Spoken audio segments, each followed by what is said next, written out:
Well, we got some unemployment numbers out this morning, and they are not good. So for all of this talk of a V-shaped recovery from Larry Kudlow and President Trump at his rallies, talking even last night during the town hall about this recovery, we're coming back. We're going to make America great again. I don't know. Anyway, the American economy right now is showing fresh signs of a deceleration, according to the latest data. Not good. And take a look at the latest report. Hopes for a rebound here in the New York Times of the American economy have been clouded by layoffs, a surge in virus cases, we're going to get to that a little bit later in the show, and a fresh lack of federal aid, which we all know too well, a lack of stimulus, don't we? We're well aware of the lack of stimulus. The Labor Department reported Thursday that 886,000 people filed new claims for unemployment benefits last week. That's an increase of nearly 77,000 from the previous week. Adjusted for seasonal variations, it was 898,000. The rise follows, of course, announcements by major companies about new layoffs, American Airlines, United Airlines, Disney, and of course, a lack of stimulus by Republicans and Democrats. Here's one of I love this quote in the New York Times, really going for a good meaty quote here by Ian Shepherdson, who's a chief economist at Pantheon Macroeconomics. How'd you like that job? Ian says, "It's discouraging. The labor market appears to be stalled, which underscores the need for new stimulus as quickly as possible." Thank you for that expert quote in the New York Times piece. You could have asked my mom. They could have said, Verna Morris says, "Life sucks right now. It's discouraging." Thank you, economist. Yes, it's discouraging. The labor market is stalled. Look around. We know this. How about some deeper insight here, please? Okay, let's provide some deeper insight. The latest numbers right now are showing a churning in the labor market, and the rate of firings has picked up. Not furloughs now, firings. This is troubling.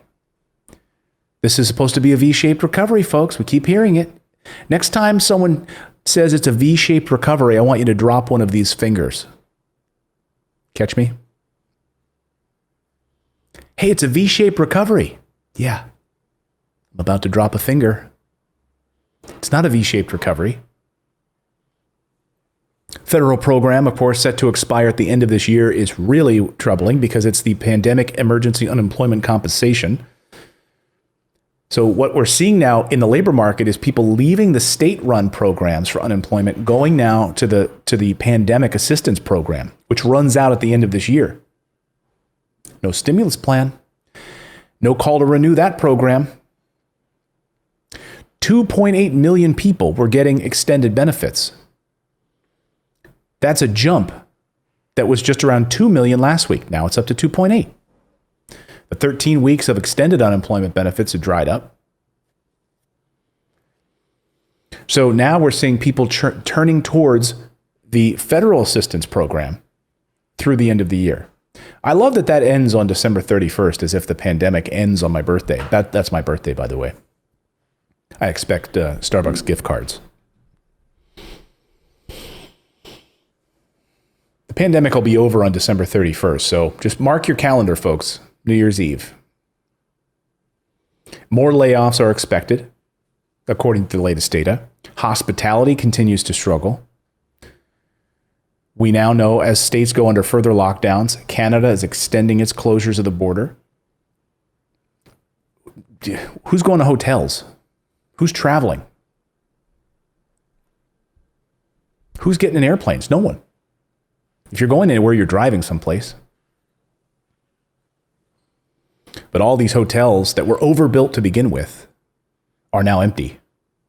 And the people, and even if they're not empty, the company has to make a decision. And where can you cut the biggest fat immediately? It's by firing people. It's because if people aren't booking hotel rooms, people aren't going out to eat. You got to lay people off. And of course, it's the low-income workers which are most affected by this. Some states' restaurants have been able to salvage some business by serving diners outside, but that's going to drive, I mean, you only got like a few more weeks of that maybe. You can set up some of those heat lamps, which a lot of companies or restaurants are doing if they can afford it. There's no PPP program right now. So if they needed some sort of a loan to be able to, set up outside dining, like in New York City now, you can't have inside dining. So they're setting it outside in these like plastic barricades with heat lamps. To me, that's like, isn't that just the same thing? You're like setting up an indoor space outdoors and setting up heat lamps in a plastic bubble, like the Bubble Boy. Okay. Midwest states, Western states, seeing a surge right now in coronavirus infections. So with these unemployment numbers tied to this coronavirus, look at the latest surges in coronavirus right now. Just look across state to state. This is bad news. We've seen 68, let me just put this up here real quick. We put 63,000 new cases on Thursday, yesterday. That's the highest daily count since July 31st. Can you imagine? Over 37,000 people currently being hospitalized in the United States because of the virus. And again, running out of hospital beds. Does this sound like, May all over again? June all over again? Yeah, because when you look at the map, look at this. Florida surging, Pennsylvania surging. All of these states in brown are increasing. Do you remember when a lot of these states were blue and decreasing? Yeah, now it's the opposite. Florida is one of these places. South Carolina up. By the way, when you talk about like battleground states and mail-in voting, look at all the battleground states are in brown. Yes, a need for mail-in voting so that people don't have to go stand in lines with people who might have coronavirus. Tennessee, 25% increase. Kentucky up 18%. Ohio, 23%. Look at Indiana. Illinois, 27% in Michigan. Another battleground state there, Wisconsin. Another battleground state, Minnesota. All of these. Texas, hey, you're looking good. You're the only one that's looking good right now in Texas. So, American economy right now showing fresh signs of slowing down, deceleration. So when you hear members of the White House saying that the economy is recovering, we're looking good, things are on track. We knew this to be the case, that those job loss numbers, those Labor Department numbers that we kept hearing about, the 7.9%, et cetera, that number doesn't matter. What really matters is the people that are now getting fired or out of the system completely, who aren't even looking for work because their job is missing and gone. And now the new sign of layoffs that are unfolding right now is all of these companies are starting to furlough and fire individuals, and it's only getting worse. That's the unemployment update for you this morning. I wish I had better news on that front, but we are in for a long winter unless the federal government gets its act together. So please, if you need more information on the business front, you want to be able to follow these stories, subscribe to our channel. And we publish these videos every day. We're here live at 9 a.m. Eastern time. So if you're new here, thank you so much for joining. I appreciate it.